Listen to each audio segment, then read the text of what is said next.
ஆனா சீமான் என்ன கேக்குறான், உங்க பெரியார் வந்ததான் எங்களுக்கு எல்லாம் கல்வி கிடைச்சதா, இது எப்படி பெரியார் மண்ணு அப்படிங்கிறாரு. வந்து பாருடி, இதுக்கப்புறம் இந்த முந்தைய சொல்லி பேசிருக்காருல, பெரியார் சிலையை உடைப்பான்னு. நீ வேணா கை வச்சு பாரு, உங்க கை இருக்கான்னு பாப்போம். வச்சு பாரு, அவ்வளவு தைரியமான ஆளை வச்சு பாரு. 2000 வருஷத்துக்கு முன்னாடி இருந்த கல்வி எப்பொழுது தமிழருக்கு மறுக்கப்பட்டதுன்னு கேட்டா நீ அறிவாரு. ஆனா சீமான் என்ன கேக்குறான், உங்க பெரியார் என்னையா நாங்கெல்லாம் படிச்சோமா கேக்குறாப்ல. சீமான் நான் கேக்குறேன், அவையார் படிச்சாங்க, திருவள்ளுவர் படிச்சாரு, உங்க அப்பா படிச்சதா சொல்லியா? உங்க அப்பா என்ன படிச்சாரு கிழிச்சாருன்னு சொல்லு.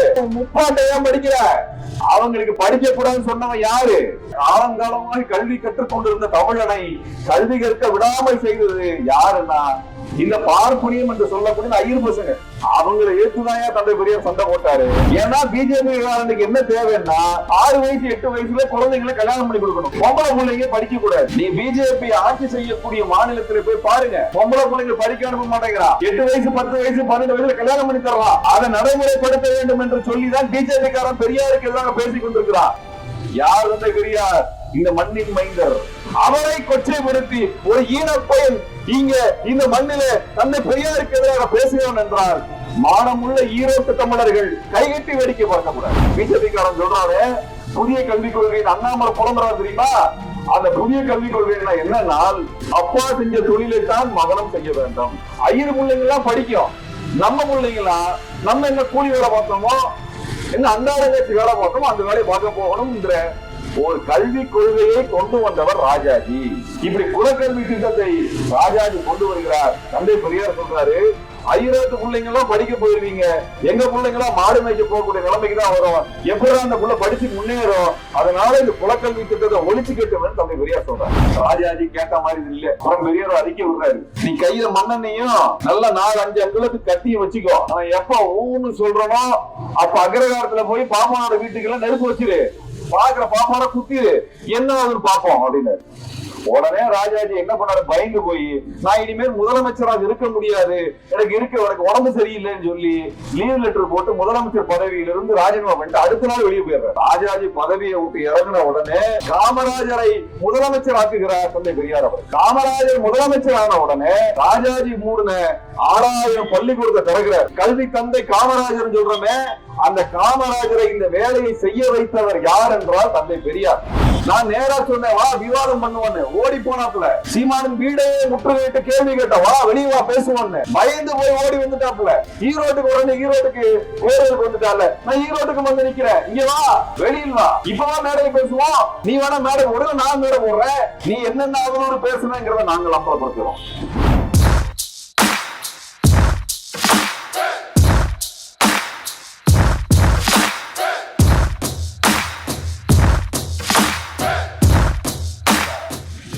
தந்தை பெரியார் இந்த மண்ணிலே ஈரோட்டிலே மிகப்பெரிய பணக்கார குடும்பத்தை சார்ந்தவர். அதையெல்லாம் விட்டு வீதியிலே மக்களுக்காக இறங்கி போராடியவர். பெரியாரை கண்டா பிஜேபி காரனுக்கு எரியுது. ஏன் எரியுது? தமிழ்நாட்டில் இருக்கக்கூடிய ஒரு தன்னிகரில்லாத ஒரு தலைவன், மதவெறி பாரதிய ஜனதா கட்சி கும்பல் தமிழ்நாட்டுக்குள் வர முடியாமல் தடுத்த, தமிழினம் தன்னை தற்காத்துக் கொண்ட ஒரு வேலியாக நிற்கக்கூடியவர் தந்தை பெரியார். இந்த காலம் முடியவில்லை என்றால் அதற்கு காரணம் தந்தை பெரியார் தான். பெரியார் என்னங்க சொன்னார் நம்ம கிட்ட? நம்மகிட்ட என்ன சொன்னாரு? ஆணும் பெண்ணும் சமம் என்று சொன்னார். மனிதனில் ஏற்றத்தாழ்வு இல்லை என்று சொன்னார். சாதியை வைத்து மக்களை பிரிக்க கூடாது என்று சொன்னார். பள்ளிக்கூடத்துக்கு போ, கல்வி கற்று, வேலைக்கு போ என்று சொன்னார். சுயமரியாதையோடு தலை நிமிர்ந்து நெல் என்று சொன்னார். இது தவறா? நீங்கள் எல்லா மனிதரை போல நீங்களும் சமத்துவமாக சமமாக தலை நிமிர்ந்து வாழுங்கள் என்று சொன்னார். நீங்கள் ஏழைகளாக இருந்தாலும் பரவாயில்லை, ஆனால் கோழைகளாக இருக்க வேண்டாம் என்று சொன்னார். சுயமரியாதை என்பது ஜாதி அடிப்படையில் அல்ல. சுயமரியாதை உணர்வு என்பது அனைத்து மனிதனுக்கும் இருக்க வேண்டிய உணர்வு என்று சொன்னார். இது தவறா? கடவுள் இல்லை என்று ஏன் தந்தை பெரியார் சொன்னார்? இங்கே மனிதனுக்கு மனிதன் சமம் இல்லை.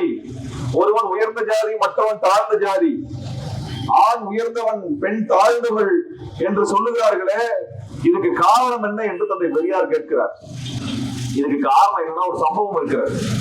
தந்தை பெரியாரினுடைய தங்கை மகள் அந்த காலத்துல குழந்தையா இருக்கும்போது கல்யாணம் பண்ணிடுவாங்க. பெரியாரினுடைய தங்கை மகளுக்கு 8 வயது. அப்ப அவர் கல்யாணம் பண்ணிடுறாங்க. மணப்பெண்ணுக்கு 10-12 வயசு. கல்யாணமான 2 மாசத்துல அந்த பையன், சின்ன பையன் இறந்து போயிடுறான். அவன் ஒரு சிறுவன். அவன் இறந்த உடனே தந்தை பெரியாரினுடைய தங்கை மகளை விதவை என்று சொல்லி வீட்டிற்கு மூலையிலே அமர வைத்து விடுகிறார்கள். அந்த காலத்துல விதவை என்று வந்துவிட்டால் வெள்ளை உடை உடுத்தி வீட்டிலே முன்னறைக்கு வரக்கூடாது, வாசலுக்கு வரக்கூடாது, பின்வாசல் வழியாகத்தான் வெளியே போக வேண்டும், வர வேண்டும். பூ வைக்கக்கூடாது, பொட்டு வைக்கக்கூடாது, நகை அணியக்கூடாது, கோவிலுக்கு போகக்கூடாது, திருமணத்திற்கு போகக்கூடாது, நல்லது கெட்டது என்று எதற்கும் போகக்கூடாது. வீட்டிலே பெரியவர்கள் வெளியில் சென்றால் குறுக்கே வரக்கூடாது, அவர் கண்ணிலே படக்கூடாது என்று ஏகப்பட்ட கொடுமைகள். இந்த கொடுமை ஒரு 8 வயசு குழந்தைக்கு புரியுமா? 8 வயசு குழந்தைக்கு என்னன்னு தெரியுமா? அந்த காலத்துல எல்லாரும் குழந்தை கல்யாணம் தான் நடந்துச்சு. 8 வயசுல, 6 வயசுல, 10 வயசுக்குள்ள கல்யாணம் நடக்கும். 12-15 வயசு வரைக்கும் ஒரு பொம்பளை பிள்ளைய வீட்டுல வச்சிருக்க கூடாது அன்னைக்கு பேசுவாங்க. இப்படிப்பட்ட கொடுமை இருந்த பொழுது தந்தை பெரியாரை பார்த்து அந்த குழந்தை கேட்கிறது, நான் உங்ககிட்ட வந்து கேட்கலாம், எனக்கு கல்யாணம் பண்ணி வைங்கன்னு. பெரியாரின் காலை பிடித்து அழுகிறது குழந்தை. அந்த குழந்தை சாகும் வரை விதவை கோலத்தில வெள்ளை உடை அணிந்து வீட்டின் மூலையில அமர வேண்டும் என்று சொன்னது இந்து மதத்தினுடைய சாஸ்திரங்கள். பெரியார் கேட்கிறார், இப்படி இந்த சின்ன குழந்தைங்க எல்லாம் வளர்க்கிறீங்களா, ஏன் அதை செய்யறீங்க அப்படின்னு கேட்கும் பொழுது, இதெல்லாம் மத சாஸ்திரம்யா, இதெல்லாம் தலையிடக்கூடாது, இதெல்லாம் வந்து நம்ம மதத்துல இருக்கிறது, சாஸ்திரத்துல இருக்கிறது என்று சொன்னார்கள்.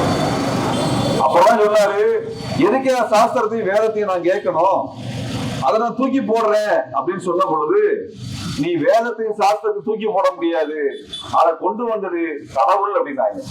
அப்ப இந்த கடவுளே வேணாமியா, இங்க குழந்தைங்க அழுவுது, யாரு பெரியவன் யாரு சின்னவன், ஜாதியில எவன் வசந்தவன் தாழ்ந்தவன் போட்டு அவமானப்படுத்துறான். இங்க இருக்க குளத்துல நாய் குடிக்குது, கழுத குடிக்குது, ஆடு மாடெல்லாம் தண்ணி எடுத்து குடிக்குது, மனுஷன் குடிக்க முடியாதுன்னு சொல்றா. ரோட்டுல நாய் போகுது, ஆடு மாடு போகுது, மனுஷன் நடக்க முடியாதுன்னு சொல்றா. இப்படி இருக்கக்கூடிய ஒரு சாஸ்திர சம்பிரதாயத்தை சொல்லக்கூடிய மரம் எனக்கு எதுக்கு என்று தந்தை பெரியார் கேட்கிறார். அவர் வந்து வெறும் கடவுளை நீ கும்பிடாதன்னு சொல்லல, கடவுள் பேரை சொல்லிக் கொண்டு மனுஷனுக்கு ஏற்றத்தாழ்வை கொண்டு வருகிறாயே, அந்த சாஸ்திர சம்பிரதாயத்தை கேள்வி கேட்டவர் தந்தை பெரியார். அதே போலத்தான் தன் தங்கை மகளுக்கு 8 வயசுல விதவை ஆயிடுச்சு. அந்த பிள்ளைக்கு 2வது திருமணம் செய்ய வேண்டும் என்று முயற்சி செய்கிறார். அதுக்கு தடுக்கிறாங்க, ஊரா தடுக்கிறார்கள். இங்க போய் ஈரோட்டுல உள்ள போய் பாருங்க, தந்தை பெரியாரினுடைய வீடு எவ்வளவு பெரிய வீடு என்று. 100 வருடத்திற்கு முன்னே அவ்வளவு பெரிய வணிகர் குடும்பம் தான் தந்தை பெரியாரோட குடும்பம். இன்னைக்கு சீமான் வீதி வீதியா பேசுறாரு. சீமானுக்கு தெரியுமா இந்த மண்ணினுடைய வரலாறு? அன்றைக்கு திருவிதாங்கூர் ராஜா ஈரோட்டுக்கு வந்தா, ஈரோட்டுக்கு திருவிதாங்கூர் ராஜாவை வரவேற்கக்கூடிய குடும்பம் தந்தை பெரியாரின் குடும்பம். சிவப்பு கம்பளம் விரிச்சு அந்த ராஜாவை வரவேற்கக்கூடிய அளவிற்கு பணக்கார குடும்பமாக இருந்தவர்கள் தந்தை பெரியாரின் குடும்பத்தை சார்ந்தவர்கள். பெரியாரின் குடும்பத்தினர் அங்கே திருவனந்தபுரத்துக்கு போனா அவங்களுக்கும் அதே மரியாதை, அந்த ராஜ மரியாதையை அந்த அரசர் கொடுப்பார். அப்பேற்பட்ட பணக்கார குடும்பத்தில் இருந்த தந்தை பெரியார் ஏழை எளிய மக்கள், பெண்கள், குழந்தைகளுக்கு இழைக்கப்படுகின்ற அநீதியை பார்த்து கேள்வி கேட்கிறார். இதுதான் கேட்கிறார். இதுல என்னங்க தப்பு? இன்னைக்கு பிஜேபி காரன் குதிக்கிறான் தந்தை பெரியாரை பார்த்து. ஏன்னா பிஜேபி காரனுக்கு என்ன தேவைன்னா 6 வயசு 8 வயசுல குழந்தைங்களை கல்யாணம் பண்ணி கொடுக்கணும், பொம்பளை பிள்ளைங்க படிக்க கூடாது. நீ பிஜேபி ஆட்சி செய்யக்கூடிய மாநிலத்தில் போய் பாருங்க, பொம்பளை பிள்ளைங்க படிக்க அனுப்ப மாட்டேங்கிறான். 8 வயசு 10 வயசு 12 வயசுல கல்யாணம் பண்ணி தரலாம். அதை நடைமுறைப்படுத்த வேண்டும் என்று சொல்லிதான் பிஜேபி காரன் பெரியாருக்கு எதிராக பேசிக் கொண்டிருக்கிறார். யார் தந்தை பெரியார்? இந்த மண்ணின் மைந்தர், தமிழ்நாட்டின் விடிவெள்ளி, இந்தியாவினுடைய வழிகாட்டியாக எழுந்து நின்ற பெருமகன். அவரை கொச்சைப்படுத்தி ஒரு ஈனப்பயன் இங்க இந்த மண்ணிலே தந்தை பெரியாருக்கு எதிராக பேசுகிறோம் என்றால், மானமுள்ள ஈரோட்டு தமிழர்கள் கைகட்டி வேடிக்கை பார்க்க கூடாது, கைகட்டி வேடிக்கை பார்க்க கூடாது. பெரியார் வரலாறு தெரியாமல் பேசுகிறார். பெரியார் பெண்கள் படிக்க வேண்டும் என்று சொன்னார். 8 வயசு 10 வயசுல இருக்கக்கூடிய குழந்தைகளுக்கு நடக்கக்கூடிய திருமணத்தை நிறுத்த வேண்டும், அதுக்கு தடை சட்டம் கொண்டு வர வேண்டும் என்று வீதி வீதியாக பேசியவர் தந்தை பெரியார். எல்லாருக்கும் கல்வி கொடுக்க வேண்டும் என்று பேசியவர் தந்தை பெரியார். அன்றைக்கு ராஜாஜி முதலமைச்சரா இருக்கிறார். ராஜாஜி முதலமைச்சர் ஆன உடனே திராவிட இயக்கம் கொண்டு வந்த, நீதி கட்சி கொண்டு வந்த 6000 பள்ளிக்கூடத்தையும் மூடுகின்ற வேலையை செய்கிறார். அது மட்டுமா செய்கிறாரு, குலக்கல்வி திட்டம் ஒரு திட்டத்தை கொண்டு வர்றாரு. இப்ப பிஜேபி காரன் சொல்றாரு புதிய கல்விக் கொள்கை, அண்ணாமலை புலம்புறாரு தெரியுமா? அந்த புதிய கல்விக் கொள்கை என்னன்னா, அப்பா செஞ்ச தொழிலைத்தான் மகனும் செய்ய வேண்டும். நீ காலையில் எல்லாரும் பள்ளிக்கூடத்துக்கு போலாம், ஆனா மத்தியான சாப்பாட்டுக்கு அப்புறமா நீங்க என்ன பண்ணணும்னா, உங்க அப்பா என்ன வேலை செஞ்சாரு? எங்க அப்பா ஆடு மாடு மேய்ச்சாரு, அப்புறம் நீ அதை ஆடு மாடு மேய்க்க போ. உங்க அப்பா என்ன பண்ணாரு? செருப்பு தைச்சாரு, நீ செருப்பு தைக்க போ. உங்க அப்பா என்ன பண்ணாரு? விவசாயத்தை களை முடுக்க போனாரு, நீ களை முடுக்க போ. உங்க அப்பா என்ன செஞ்சாரு? மம்மடி எடுத்து வெட்ட போனாரு, அதை போய் வெட்ட போ. உங்க அப்பா என்ன செஞ்சாரு? மரம் நேரம் செஞ்சாரு, மரம் நேரம் போ. ஐயர் பசங்களுக்கு என்ன சொன்னாங்க? உங்க அப்பா என்ன பண்ணாரு?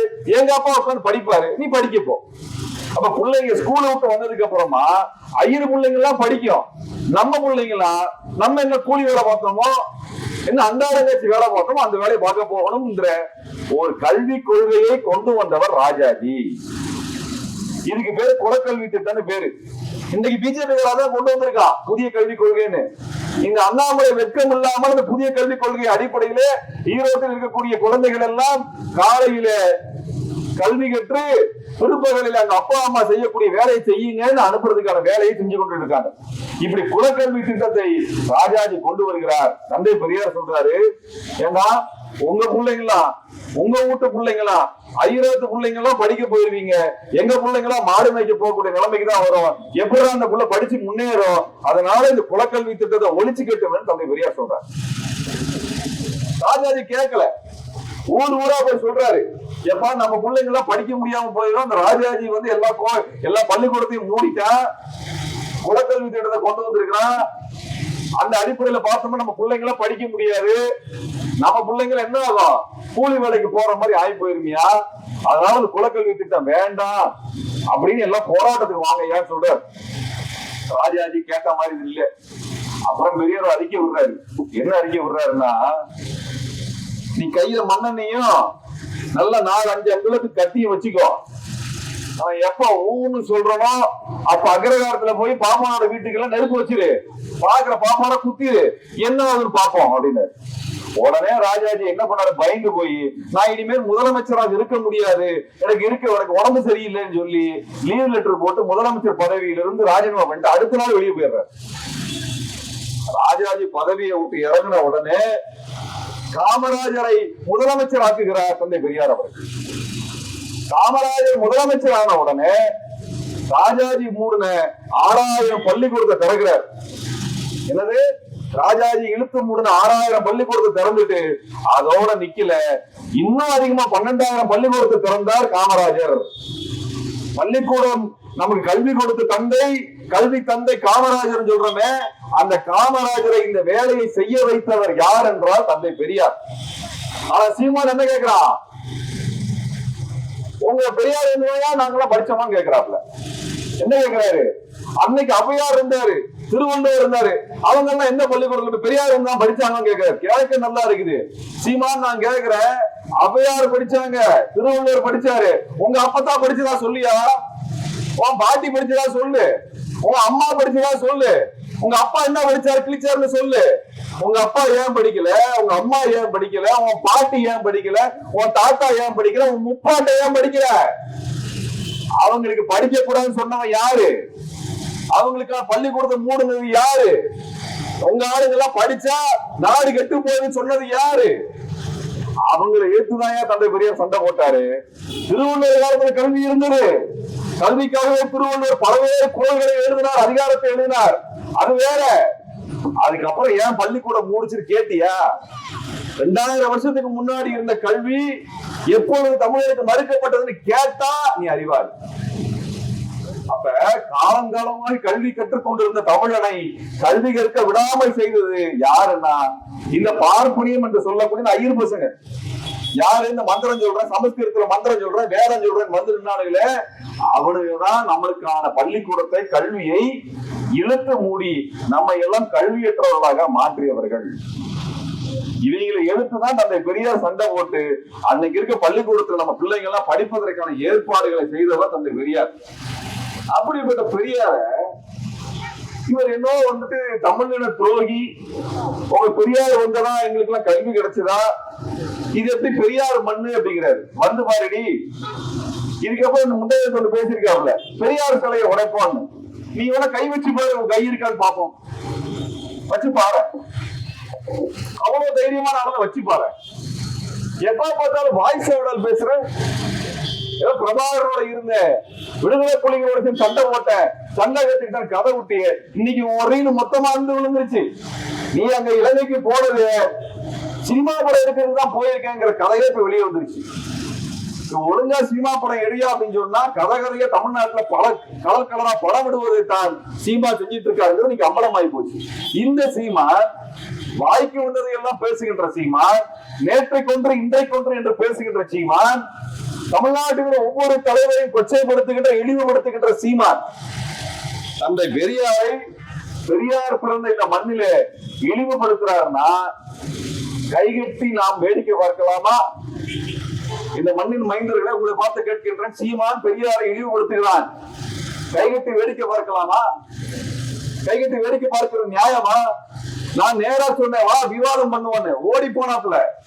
சீமானின் வீடே முற்றுகையிட்டு கேள்வி கேட்டவா, வெளியே வா பேசுவான்னு பயந்து போய் ஓடி வந்துட்டாப்புல. ஈரோட்டுக்கு உடனே ஈரோட்டுக்கு தேர்தலுக்கு வந்துட்டால, நான் ஈரோட்டுக்கு வந்து நிக்கிறேன், இங்க வா, வெளியில் வா, இப்பதான் மேடையை பேசுவோம், நீ வேணா மேடை போடுற, நான் மேடை போடுறேன், ரெண்டு பேரும் மேடையில பேசுவோம் பெரியாரை பற்றி. நீ என்னென்ன அவரோடு பேசுனங்கிறத நாங்கள் அம்பலப்படுத்துறோம். எதற்காக பெரியாரை இழிவாக சீமான் பேசுறாரு? காரணம் என்ன? இன்னைக்கு ஈரோட்டு தேர்தல்ல ஈரோட்டு மக்களுடைய பிரச்சனையை பற்றி பேசணும்னா முக்கியமான பிரச்சனை என்ன? ஜிஎஸ்டி பிரச்சனை, பருத்தி பிரச்சனை, நூல் பிரச்சனை இருக்குது, தோல் தொழில் பிரச்சனை இருக்குது. இந்த பிரச்சனை எல்லாம் யார் காரணம்னு பார்த்தா பிஜேபி காரன் காரணம். பிஜேபி காரன் கொண்டு வந்த ஜிஎஸ்டி, பிஜேபி கார மகாராஷ்டிராலையும் குஜராத்லயும் பதுக்கி வச்சிருக்கக்கூடிய பருத்தி நூல் விலை, பங்களாதேஷுக்கு பருத்தியை ஏற்றுமதி பண்ணிட்டு திருப்பூருக்கும் ஈரோட்டுக்கும் பருத்தி கிடைக்காம பண்ணானே பிஜேபி காரன், அண்ணாமலை கட்சிக்காரன், அவனை எல்லாம் கேள்வி கேட்க கூடாது என்றுதான் தந்தை பெரியாரை பற்றி பேசுகிறார். தந்தை பெரியார் இறந்து 52 வருஷம் ஆயிடுச்சு. பெரியார் வந்து ஓட்டு கேட்டாரா? எனக்கு ஓட்டு போட சொன்னாரா? மந்திரியாக்கு சொன்னாரா? 52 வருஷம் கழிச்சு இன்னைக்கு எதுக்கெல்லாம் வந்து பெரியாரை பத்தி பேசுறேன்னா, இந்த நாய் பிஜேபி பொறுக்கி திங்கிறதுக்காக பெரியாருக்கு இழிவுபடுத்துகிறவராக பேசிக் கொண்டிருக்குது. இப்ப கோயம்புத்தூர் பிரச்சனை, ஈரோடு பிரச்சனை, திருப்பூர் பிரச்சனை, எல்லா பிரச்சனைக்கும் மூல காரணம் எதுனால் இங்க விளையக்கூடிய பருத்தி, இந்தியாவில் விளையக்கூடிய பருத்தி பங்களாதேஷுக்கு அனுப்பப்படுகிறது. இந்தியாவில எங்க பருத்தி அதிகமா விளையுது? மகாராஷ்டிரால விளையுது, குஜராத்ல விளையுது. மகாராஷ்டிரா பிஜேபி ஆட்சியில் இருக்கிறா, குஜராத்ல பிஜேபி ஆட்சியில் இருக்கிறா, ஆனா பருத்தியை பங்களாதேசத்திற்கு ஏற்றுமதி பண்ணுகிறா. திருப்பூர் கிடைக்கல, ஈரோடு கிடைக்கல. அண்ணாமலை வாயை திறந்து பேசுவாரா? நான் கேட்கிறேன் அண்ணாமலையை பார்த்து, ஏன்னா உன் கட்சிக்காரன் தானே இங்க ஈரோட்டுக்கு பருத்தி கிடைக்காம, நூறு கிடைக்காம எல்லாத்தையும் பங்களாதேஷுக்கு அனுப்பி ஈரோட்டை முடக்குறையே கேள்வி கேட்கணுமா இல்லையா? அப்ப அண்ணாமலை பிஜேபிய சீமான் கேள்வி கேட்க மாட்டாரா? ஆனா நமக்காக உழைத்து தந்தை பெரியாரை அசிங்கப்படுத்தி இந்த மண்ணில் நின்று பேசுவானா? நம்மளும் கைகட்டி வேடிக்கை பார்க்கலாமா? நம்மளும் கைகட்டி வேடிக்கை பார்க்கலாமா? அதை கேட்பதற்காக தான் நீங்க வந்திருக்கின்றோம். நாங்கள் தந்தை பெரியாரின் வழியிலே வந்த பெரியார் அன்னைக்கு சட்ட எரிப்பு போராட்டம் நடத்தினார். எதுக்கு? ஜாதியை பாதுகாக்கக்கூடிய சட்டத்தை நான் எரிப்பேன் என்று சொல்லி எரிச்சார். 3 ஆண்டு சிறை தண்டனை எனக்கு, பரவாயில்ல நான் ஜெயிலுக்கு போக தயார் என்று சொல்லி சோழபுரத்தினுடைய முருகேசன் அவர்கள் தந்தை பெரியாரினுடைய உத்தரவை ஏற்று சட்டத்தை எதிர்த்து சிறைக்கு போனார்.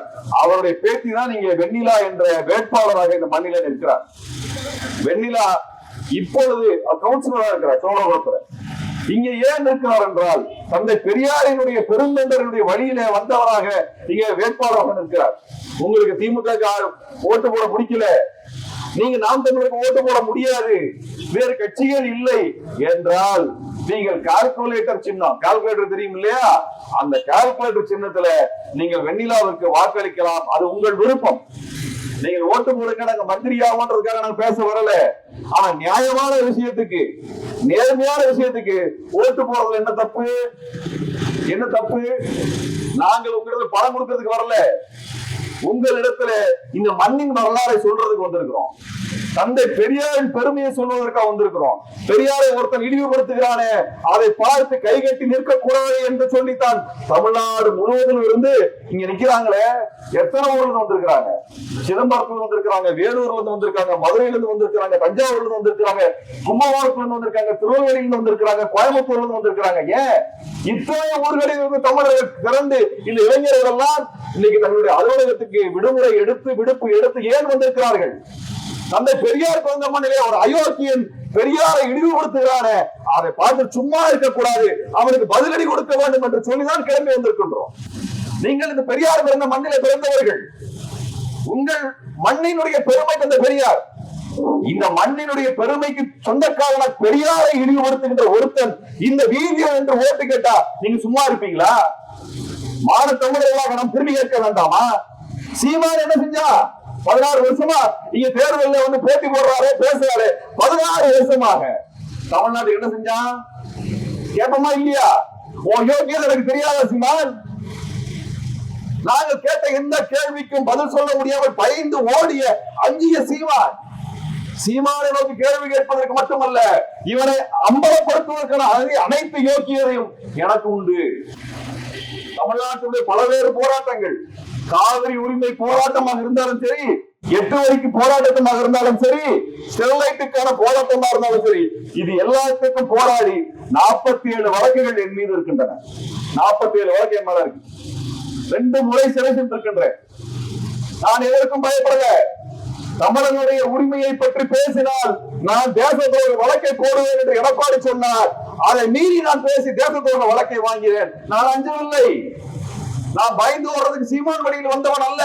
தந்தை பெரியாரின் வழியிலும் மேதகு பிரபாகரன் வழியிலும் வந்தவர்கள் நாங்கள். பிரபாகரனை கொச்சைப்படுத்துகிறார் சீமான், பார்த்துட்டு வேடிக்கை பார்க்கிறோம். பிரபாகரனுக்கும் சீமானுக்கும் என்ன சம்பந்தம்? இன்னைக்குதான் அந்து போச்ச நூலு, விட்ட ரீல் எல்லாம் அருந்து போச்சு. இத்தனை காலம் பொய் சொல்லி ஊரை ஏமாத்திய சீமானுடைய அரசியலை அம்பலப்படுத்த வேண்டும் என்று நாங்கள் வீதியில வந்திருக்கின்றோம். எவ்வளவு நேரம் பொய் பேசுவேன்? வாயை திறந்த பொய். பெரியாரின் சிலையை உடைப்பானாமா? நான் கேட்க வச்சு பாடுறா, நீ வச்சு பாரு. பாஷையில சொல்ற, நீ பேசுவியே அந்த பாஷையில வச்சு பாடுற. நீ மான தமிழனாக இருந்து வச்சு பாரு. அதுக்கப்புறம் என்னன்னு பார்ப்போம். நாங்க பெரியார மண்ணுக்காக உழைத்தவர்கள், பதவிக்காக உழைத்தவர்கள். ஒன்ன மாதிரி பதவிக்கு ஆசைப்பட்டவரா? பாரதிய ஜனதா கட்சியோடு கைகோர்த்து கொண்டு சீமான் இந்த நாட்டை காட்டிக் கொடுக்கிறார். தமிழ்நாட்டை காட்டிக் கொடுக்கிறார், தமிழனை காட்டிக் கொடுக்கிறார். இன்னைக்கு பிஜேபி காரன் சட்டம் கொண்டு வந்திருக்கிறான். என்ன சட்டம் தெரியுங்களா? தமிழ்நாட்டினுடைய கல்லூரிகள், தமிழ்நாட்டினுடைய பல்கலைக்கழகங்கள் இப்ப இங்கே படிக்கக்கூடிய மாணவர்களுக்கு பட்டம் கொடுக்க முடியாது, டிகிரி தர முடியாது. இப்ப படிச்சுட்டு இருக்கிற மாணவனுக்கு டிகிரி தர முடியாது. உங்கள எத்தனை பேர் வீட்டுல உங்களுடைய பிள்ளைகள் கல்லூரியில படிக்கிறது எனக்கு தெரியல. ஆனா மோடி கொண்டு வந்திருக்க சட்டத்தின்படி பார்த்தால் உங்க பிள்ளைகளுக்கு டிகிரி கொடுக்க முடியாது. அப்படி கொடுக்கக்கூடிய டிகிரிக்கு எந்த விதமான அங்கீகாரமும் கிடையாது என்று மோடி சர்க்கார் சட்டம் கொண்டு வந்திருக்கிறது. சட்டம் கொண்டு வந்திருக்குது. நீங்க கடந்த உடனே வாங்கி நகையை அடகு வச்சு பேங்க்ல லோனை வாங்கி உங்க பிள்ளைங்களை படிக்க அனுப்பியிருப்பீங்க. அவன் பிஇ படிக்கிறானோ, பிஎஸ்சி படிக்கிறானோ, எம்பிபிஎஸ் படிக்கிறானோ, அந்த டிகிரி எல்லாம் கிடைக்காது என்று யார் சட்டம் போட்டிருக்கா? மோடி சட்டம் போட்டிருக்கா. அதை பத்தி பேசக்கூடாது, அதை மறைமாற்ற வேண்டும் என்றுதான் சீமான் பெரியாரை இழிவாக பேசிக் கொண்டிருக்கிறார். எந்த மண்ணில? பெரியார் பிறந்த மண்ணிலே பெரியாரை இழிவாக பேசிக் கொண்டிருக்கின்றான். அவனை நீங்கள் எதிர்கொள்ள வேண்டுமா இல்லையா என்று கேட்பதற்காக வந்திருக்கின்றோம். இப்படியான ஒரு ஈனப்பிறவை கேள்வி கேட்கணுமா இல்லையா? நீ சீமான் யோகியனா இருந்தா பரிந்துரை என்னாச்சுன்னு கேளு, நூடுகளை என்னாச்சுன்னு கேளு, ஜிஎஸ்டி பிரச்சனை என்னன்னு கேளு. இங்க தொழிலுக்கு இருக்கக்கூடிய முடக்கத்தை கொண்டு வந்த மோடி அரசாங்கத்தை பத்தி கேளு. எங்க பிள்ளைங்க படிச்சா டிகிரி கிடைக்காது, டிகிரி கொடுக்க மாட்டோம்னு சொல்லி டெல்லிக்கார மோடி அரசு சட்டம் போட்டிருக்குது, அத கேள்வி கேளு. அதை விட்டு பெரியார் கேள்வி கேட்கிற. இது பெரியார் மண்ணா? ஆமாண்டா, இது பெரியார் மன்றா, இது பெரியார் மன்றா. நீ ஏதோ 100 பேரை கூட்டி வச்சு கூட்டம் போட்டு பெரியார் திட்டம் முடிஞ்சு போது, வா நேருக்கு, வா நேருக்கு நேரா வா, நாங்க பேசுற தயாராக இருக்கின்றோம். கூட்டம் போட்டு உன் கட்சிக்காரன கூட்டம் போட்டு நீ சொல்லிட்டு இருக்க பெரியார் சிலையை உடைப்பேன்னு வச்சு பாருடா பாப்போம் நாங்க. அதுக்கப்புறம் என்ன பார்ப்போம் நாங்க. விட்டுருவோம் நினைக்கிறேன் நீ? நாங்க ஜெயிலுக்கு போறது பயப்படுறவங்க கிடையாது, வழக்கு வாங்குறது பயப்படுறவங்க கிடையாது. இந்த மண்ணுக்காக உழைத்தவர், தமிழகத்துக்காக உழைத்தவர், தமிழ்நாடு விடுதலை பெற வேண்டும் என்று சொன்னவர் இந்த பெரியார். இந்தியாக்காரனோட இருக்கிற வரைக்கும் உனக்கு உரிமை கிடைக்காது என்று திட்டி தீர்த்து நம்மை இந்த அடிமைத்தனத்திலிருந்து வெளியே போன்னு சொன்னவர் தந்தை பெரியார். அந்த துணிச்சல் எவனுக்கு இருந்தது? இன்னைக்கு நமக்கு வந்திருக்கிற அத்தனை பிரச்சனை காரணம் எங்கிருந்து வந்தது? டெல்லியில இருந்து வந்தது. டெல்லிக்காரன் போட்ட வரி. நீங்க சாப்பிட இட்லிக்கு வரி போட்டிருக்கான், சட்டனிக்கு வரி போட்டிருக்கான், சோத்துக்கு வரி போட்டிருக்கான். சோத்துக்கு வரி போட்ட இந்த டெல்லி சர்க்காரை கேள்வி கேட்க வக்கில்லாத சீமான், டெல்லி அதிகாரத்திலிருந்து வெளியேறுங்கள், தமிழ்நாட்டின் விடுதலையை வென்றெடுங்கள் என்று சொன்ன தந்தை பெரியாரை பற்றி பேசுவதற்கு உனக்கு என்னடா யோகியதை இருக்குது? உனக்கு என்னடா யோகியதை இருக்குது? துணிஞ்சு என்று சொன்னார் தந்தை பெரியார். இந்த இந்தியாக்காரோட சேர்ந்து இருக்கிற வரைக்கும் உனக்கு எந்த உரிமையும் கிடைக்காது என்று அன்றைக்கே சொன்னவர் தந்தை பெரியார். தன்னுடைய இறுதி பேருரை சாகரத்துக்கு முன்னாடி பேசுகிறார் அவர். உங்களை எல்லாம் இந்த டெல்லிக்காரனுக்கு அடிமையாய் விட்டுட்டு போறனே என்ற கவலை எனக்கு இருக்கிறது. நான் சாவதை பற்றி கவலைப்படவில்லை, இந்த டெல்லிக்காரனுக்கு நீங்கள் அடிமையாக வாழப்போகிறேன் என்ற கவலையோடு சாகிறேன் என்று சொன்ன தந்தை பெரியாரை இழிவுபடுத்தக்கூடியவனை இந்த வீதியில் நீங்கள் விடலாமா? இந்த நாட்டில் விடலாமா? இந்த தொகுதியில ஓட்டு கேட்க விடலாமா என்று கேள்வி கேட்க வந்திருக்கிறோம் நாங்கள். நீங்கள் ஆகவே உங்களிடத்துல நாங்கள் அன்பால் கேட்டுக்கொள்கிறோம். உங்க ஊரோட மான பிரச்சனைங்க இது. உங்க மண்ணின் மைந்தனை இழிவுபடுத்தக்கூடியவனை நீங்கள் விரட்டியடிங்கள் என்று சொல்வதற்காக வந்திருக்கின்றோம். உங்களுக்கு திமுக ஓட்டு போட பிடிக்கல, அந்த கட்சிக்கு பிடிக்கல, இந்த கட்சிக்கு பிடிக்கலன்னு சொல்லி நாம் தமிழருக்கு ஓட்டு போட்டுறாதீங்க. ஆனா உங்க பிரச்சனையை வச்சு குளிர் காயக்கூடிய ஆள், உங்க பிரச்சனையை வச்சு சம்பாதிக்கக்கூடிய ஆள். நான் கேட்கிறேன், அதிமுக ஓட்டு கேட்டாரு, ஜெயலலிதா அம்மையா இருக்காங்க. எந்த தேர்தல்? 2009, 2011, 2014 3 தேர்தலையும் ஜெயலலிதா அம்மையாருக்காக ஓட்டு கேட்டது சீமான். பெரிய யோகிய மாதிரி பேசுவான் அந்த ஆளு. ஆனா ஜெயலலிதா அம்மையார் செத்த உடனே இந்த ஆள் என்ன பேசுவான் தெரியுமா? ஞாபகம் இருக்கா உங்களுக்கு? 2 ஆம்பளைக்கு நடுவு பொம்பளை படுத்திருக்குன்னு சொன்னான். எங்க எங்க அண்ணா சமாதி இருக்கா, எம்ஜிஆர் சமாதி இருக்கா, நடுவுல ஜெயலலிதா சமாதி இருக்காமா? ஒரு தலைவரை பற்றி பேசுகிறார். 2 ஆம்பளைங்க நடுவுல பொம்பளை படுத்திருக்குன்னு ஜெயலலிதா அம்மையாரை இழிவுபடுத்தியவன் இந்த சீமான். அதுக்கு முன்னாடி அந்த அம்மாக்காரங்க ஓட்டு கேட்டவன் இவன் தான். அந்த அம்மா கொடுக்க போய் காசை வாங்கி கொண்டு அவர்களுக்காக ஓட்டு கேட்டவன் இதே சீமான் தான். அப்ப காசு கொடுக்கிற வரைக்கும் காசை வாங்கிட்டு அந்த அம்மா செத்து போன உடனே 2 ஆம்பளைங்க நடுவுல பொம்பளை படுத்திருக்குன்னு அசிங்கமா பேசுறானே, இழிவா பேசுறானே. இவனெல்லாம் ஒரு தலைவனா? இவனெல்லாம் ஒரு தலைவனா? இவனெல்லாம் ஒரு அரசியல்வாதியா? ஏன்னா 3 தேர்தல் ரெட்டைக்கு ஓட்டு கேட்டியாடா? அதிமுக ஓட்டு கேட்டியாடா? வெக்கமா இல்லையாடா உனக்கு? அந்த அம்மா செத்த உடனே 2 ஆம்பளைக்கு நடுவுல பொம்பளை படுத்துன்னு சொல்றானே. அதிமுக காரனுக்கு சுயமரியாதை இல்லாமல் இருக்கலாம், ஆனால் தமிழ்நாட்டினுடைய ஒரு தலைவர், நாங்க எங்களுக்கு விருப்பமோ வெறுப்போ எங்களுக்கு பிடிக்காது, அதெல்லாம் விமர்சிக்கிறோம், 1000 இருக்கட்டும். ஆனால் மக்கள் தேர்ந்தெடுத்த ஒரு பிரதிநிதி நீ போய் ஓட்டு பிச்சை எடுத்து அந்த அம்மாவுக்காக, அந்த அம்மாட்ட காசு வாங்கினா, காசு வாங்கிட்டு தான் தேர்தல பேசுனேன். எங்களுக்கு தெரியும் வண்டவாளம் 2009 பேசுனேன், 2011 பேசுனேன், 2014 பேசுனேன். 3 தேர்தலையும் அதிமுக ஓட்டு கேட்டு ஜெயலலிதா அம்மையாருக்கு ஓட்டு கேட்டு அந்த அம்மா செத்த உடனே 2 ஆம்பளைங்க பொம்பளை படுத்து பேசுறானே, பார்த்து சும்மா இருக்கலாமா? சொல்லுங்க. இப்படி தமிழ்நாட்டில் எல்லா தலைவரையும் பத்தி இழிவா பேசலாம். ஏன் மோடியை பத்தி பேச சொல்லுங்க பார்ப்போம், வாய் வருதான்னு பார்ப்போம். அமித்ஷா பத்தி பேச சொல்லுங்க, வாய் வருதான்னு பார்ப்போம். அவனுக்கு இங்கிருந்து பேச சொல்லுங்க. நம்மளுடைய வாழ்க்கை யாரோ நாசமா போச்சு. இன்னைக்கு அமித்ஷா மோடி ஆட்சிக்கு வந்ததுக்கு நாசமா போச்சு. அவங்கள பத்தியும் பேச மாட்டான், அவங்களுக்கும் வாய் வராது பேசுறதுக்கு. ஆனா தமிழ்நாட்டுக்காக உழைத்த தமிழர்களை கொச்சையாக பேசுவார். இப்படிப்பட்ட ஒரு அசிங்கமான ஆளு இந்த தேர்தல் வேட்பாளர். நான் உங்ககிட்ட ஒன்னே வேண்டி கேட்டுக்கிறேங்க, நீங்க சீமானுக்கு ஓட்டு போடாதீங்க. திமுக ஓட்டு போட பிடிக்கல, வேற யாருக்கும் போட பிடிக்கல. நான் கால்குலேட்டர் சின்னத்துல தந்தை பெரியாருடைய போராட்ட வாழ்க்கையோடு இணைத்துக் கொண்ட ஒரு பெரியாரினுடைய பெருந்தொண்டரை பேசி நிக்கிறாங்க. கால்குலேட்டர் சின்னம் முடிஞ்சா போடுங்க, விருப்பம் இருந்தா போடுங்க. நான் உங்ககிட்ட வந்து ஓட்டு போடுங்கன்னு கேட்க வரல.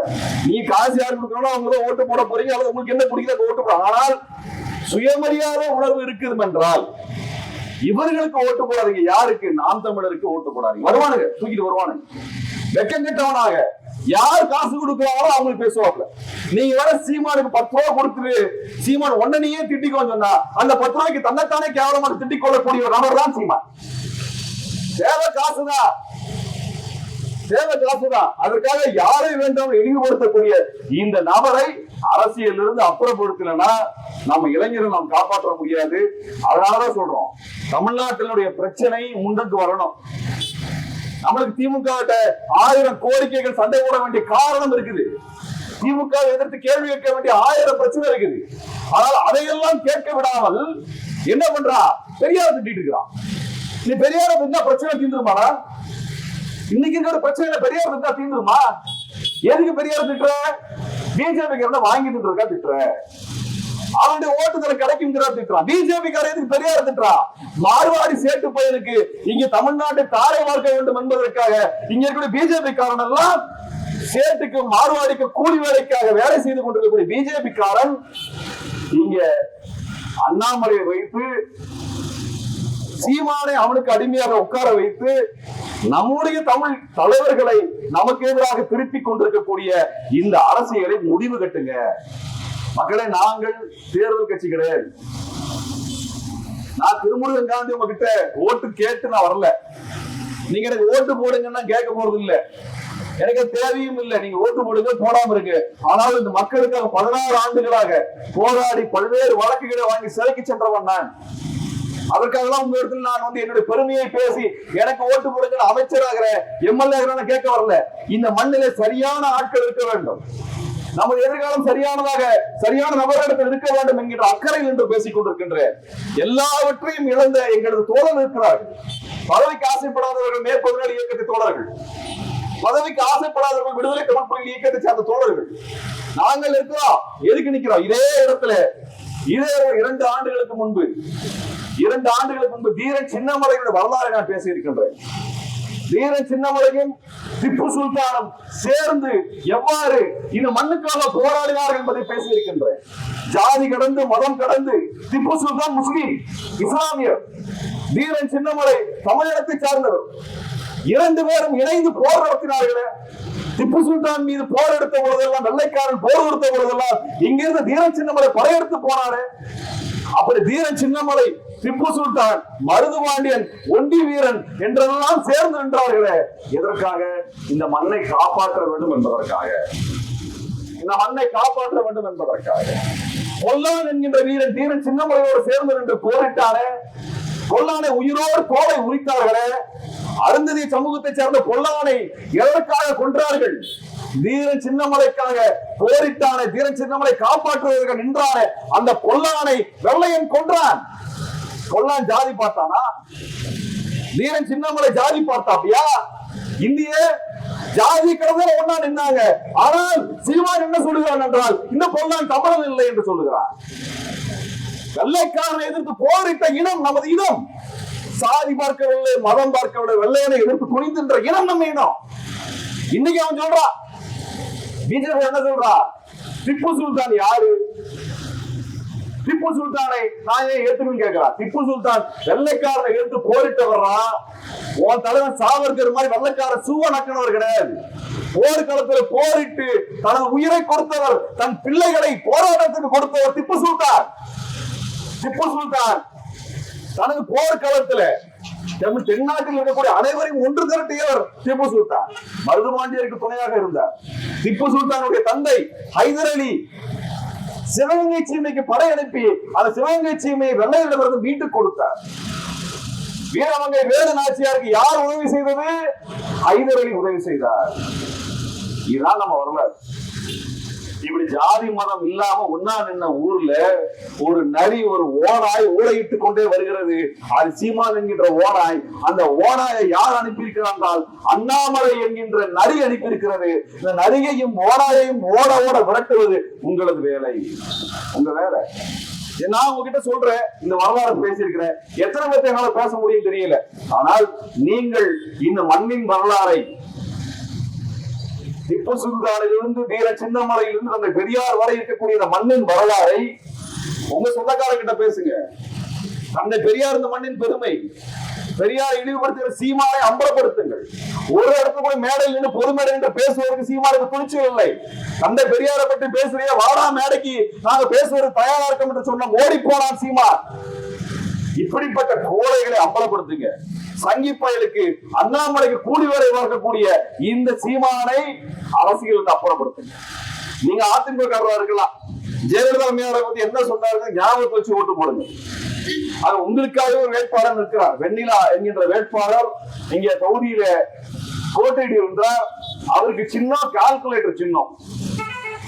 முடிந்தால் விருப்பம் இருந்தால் அவருக்கு வாக்களியுங்கள். அதைத்தான் சொல்வதற்கு வந்திருக்கின்றோம். ஆனால் எந்த காலத்திலும் சீமான் என்கிற அயோக்கியனை ஆதரித்து விடாதீர்கள். உங்கள் நண்பர்கள் இருந்தால் அவரிடத்தில் சொல்லுங்கள், அவர்களுக்கு பைத்தியத்தை தெளிய வையுங்கள். அதான் பொறுப்பு. ஆக தோழர்களே, நண்பர்களே, பெரியோர்களே, தாய்மார்களே, நாங்கள் என்ன அரசியல் சொல்ல வந்திருக்கிறோம் என்றால், தமிழ்நாட்டிற்கு எது தேவை என்று சொல்ல வந்திருக்கிறோம், எவன் தேவையில்லை என்பதையும் நாங்கள் சொல்ல வந்திருக்கிறோம். இதை நினைவில் எடுத்துக் கொள்ளுங்கள். இதே இடத்திலே நாங்கள் மீண்டும் வருவோம், பொதுக்கூட்டம் நடத்துவோம், பெரும் திரளாக திரண்டு வாருங்கள், தமிழ்நாட்டின் அரசியல் உயர்த்தி பிடிப்போம். பொதுநலத்தோடு சுயநலம் இல்லாமல் நீங்கள் அரசியல் செய்ய வேண்டும் என்றால், அரசியலுக்காக நீங்கள் பங்கேற்க வேண்டும் என்று விரும்பினால், தமிழினத்துக்காக போராட வேண்டும் என்று விரும்பினால், தமிழினத்துக்காக குரல் கொடுக்க வேண்டும் என்று விரும்பினால், எங்கள் இயக்கம் இருக்கிறது, மேற்பொதுநல இயக்கம். விடுதலை தமிழ் புலிகள் என்ற கட்சி இருக்கிறது. நீங்கள் எது வேண்டுமானால் இணைத்துக் கொள்ளுங்கள். உங்களை நேர்மையான அரசியலை உருவாக்குவோம். இது போன்ற சீமான்கள், கோமான்கள் நம்மை எல்லாம் ஏய்த்து பிழைக்கக்கூடிய அரசியலை அப்புறப்படுத்துவோம். நமக்கான அரசியலை நாம் உருவாக்குவோம். நேர்மையான அரசியல் சொந்தக்காரங்க. எங்கள் மீது ஒரு கரை எவனாலும் சொல்ல முடியாது, எவனும் எங்களை பார்த்து குறை சொல்ல முடியாது. இத்தனை ஆண்டுகள் சமரசம் இல்லாமல், ஓயாமல், ஒழியாமல் மக்களுக்காக போராடி கொண்டிருக்கக்கூடிய எங்களை விட நேர்மையானவன் இந்த மண்ணில் எவன் இருக்கான் என்று சொல்லுங்கள். நாங்கள் சொல்கிறோம், மேற்பதினேழு இயக்கமோ விடுதலை தமிழ் புலிகள் கட்சியோ இவையெல்லாம் அந்த மண்ணுக்காக போராடக்கூடிய இயக்கங்கள். இதிலே உங்களை உறுப்பினராக இணைத்துக் கொள்ளுங்கள். இந்த இயக்கத்திலே உங்களை இணைத்துக் கொள்ளுங்கள். நேர்மையான அரசியலை நாம் உருவாக்குவோம். நேர்மையான தானா வந்துடாதுங்க. நேர்மையானவர்கள் கைகளை நீங்கள் வலுப்படுத்தினால், அவர்கள் களங்களை உயர்த்தி பிடித்தால்தான் நேர்மையான அரசியல் வரும். இல்லை என்றால் சீமானும் கோமானம் தான், அண்ணாமலையும் அயோக்கியம் தான் இந்த மண்ணிலே கொட்டமடிப்பார்கள். ஆகவே நேர்மையான அரசியலை நீங்கள் உருவாக்க வேண்டும் என்று விரும்பினால், நீங்கள் படித்தவராக இருக்கலாம், அல்லது படிக்க வாய்ப்பு இல்லாதவராக இருக்கலாம், நீங்கள் ஏழையாக இருக்கலாம், அல்லது நன்கு வேலை பார்ப்பவராக இருக்கலாம், எங்களுக்கு அதை பற்றி கவலை இல்லை. நீங்கள் இந்த மண்ணை காக்க வாருங்கள், எங்கள் அமைப்பில், எங்கள் இயக்கத்தில் உறுப்பினராக இணைய வாருங்கள் என்ற கோரிக்கை உரிமையோடு நான் வைக்கின்றேன். உரிமையோடு அதுக்கான தகுதி எங்களுக்கு இருக்கிறது. நாங்கள் சொல்லுகிறோம், எங்கள் இயக்கத்தில் உங்களை இணைத்துக் கொள்ளுங்கள். இங்க கண்ட பிஜேபி காரனோட கொடியெல்லாம் பறக்குது. அவனுக்கு நம்மளுக்கு என்ன சம்பந்தம் இருக்குது? ஒரு வடநாட்டான் கட்சி, தமிழனுக்கு சொந்தம் இல்லாத ஒரு கட்சி, தமிழன் தலைமை இல்லாத ஒரு கட்சி. அவன் கட்சி கொடியெல்லாம் இந்த மண்ணில் பறக்கும் பொழுது, மேற்பதினேழு இயக்க கொடியோ விடுதலை தமிழ் புலி கட்சி கொடியோ பறக்கிற என்னங்க தப்பு இருக்குது? என்ன தப்பு இருக்குது? தமிழனுடைய கொடி பறப்பது என்ன தவறு இருக்கிறது? தமிழனுக்காக போராடக்கூடிய எங்கள் கொடி பறப்பது என்ன தவறு இருக்கிறது? ஆக பாரதிய ஜனதா கட்சியின் கொடி கீழே இறங்கட்டும், நாம் தமிழின் கொடி கீழே இறங்கட்டும், நமது தமிழ் கொடி உயர பறக்கட்டும், நமது தமிழ் கொடியும் மேற்பதினேழு இயக்க கொடியும் விடுதலை தமிழ் புலி கட்சி கொடியும் உயர பறக்கட்டும், உயர பறக்கட்டும் என்று சொல்லுகிறோம். நீங்கள் எங்கள் கரத்தை வலுப்படுத்த வாருங்கள், எங்கள் இயக்கத்தோடு இணைந்து கொள்ளுங்கள். ஒரு மாற்று அரசியலை இந்த மண்ணிலே நாம் விதைத்து காட்டுவோம், வளர்த்து காட்டுவோம், உருவாக்கி காட்டுவோம். எதிர்கால சந்ததியினர் சிறப்பாக வாழ்வதற்கான தமிழ்நாட்டை நாம் விடுதலை செய்வோம். நன்றி, வணக்கம்.